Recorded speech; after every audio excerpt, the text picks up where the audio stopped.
J'étais à vélo en train de m'accrocher à une voiture, ce qui me faisait tracer à toute allure. D'un coup, la voiture a pilé sec et j'ai été projeté vers l'avant. Avec l'élan, j'ai réussi à suivre le rythme de cycliste professionnel sans aucun effort. C'est là que j'ai repéré un ticket de loterie attaché à un poulet. Je me suis baissé pour le ramasser, mais un chien a débarqué et m'en a empêché. Je suis allé jusqu'au poulailler et j'ai ouvert la porte. J'étais scotché, il y avait au moins 10 000 poulets là-dedans. Heureusement, j'ai fini par mettre la main sur le ticket et je suis parti direct pour toucher le gros lot. Le numéro gagnant était le 919, alors que le mien affichait 606, du coup j'ai jeté le ticket par terre, trop déçu. Quand le commerçant a annoncé que personne n'avait encore réclamé le grand prix, j'ai jeté un œil au ticket que je venais de balancer, je l'ai vite ramassé et je suis allé récupérer ma récompense. Le premier prix, c'était 500 000 en liquide et un voyage gratuit pour Paris, en France. Mon aventure française a commencé direct. Comme je ne pigeais pas un mot de français, j'ai fait des dessins pour expliquer aux chauffeurs de taxi où aller.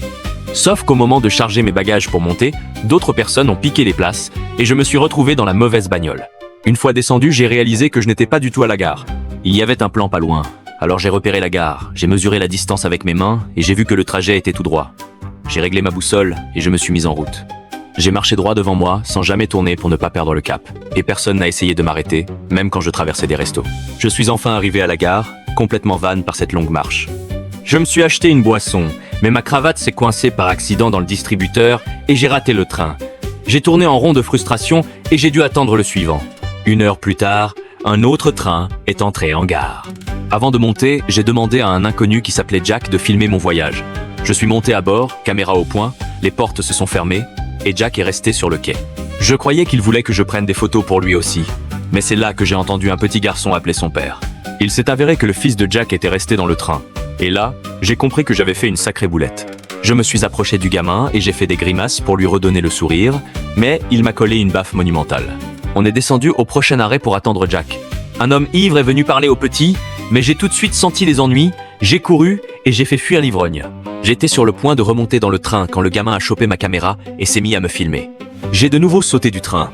Et tout comme Jack, j'ai loupé le départ et j'ai éclaté en sanglots. Le petit garçon s'en est voulu et m'a rendu la caméra. Pile à ce moment-là, Jack est passé dans un autre train. Il a brandi un journal et a fait signe à son fils de l'appeler. J'ai utilisé la caméra pour enregistrer le numéro de téléphone, sauf que les doigts de Jack cachaient les 2 derniers chiffres. On a dû tester toute la combinaison possible. Un autre train est arrivé et on s'est dépêché de monter. Soudain, je me suis rappelé que j'avais laissé mon portefeuille dans la cabine téléphonique. On n'avait plus un rond pour les billets et on s'est fait éjecter à la station suivante. J'ai rapidement eu une idée. J'ai pris un haut-parleur, j'ai étalé un drap blanc par terre et j'ai commencé à faire le show. Comme personne ne me laissait de pourboire, j'ai demandé au petit de faire le spectacle avec moi. Cette fois, on a récolté assez de thunes pour payer les billets de train et on s'est même acheté un tas de snacks avant d'embarquer.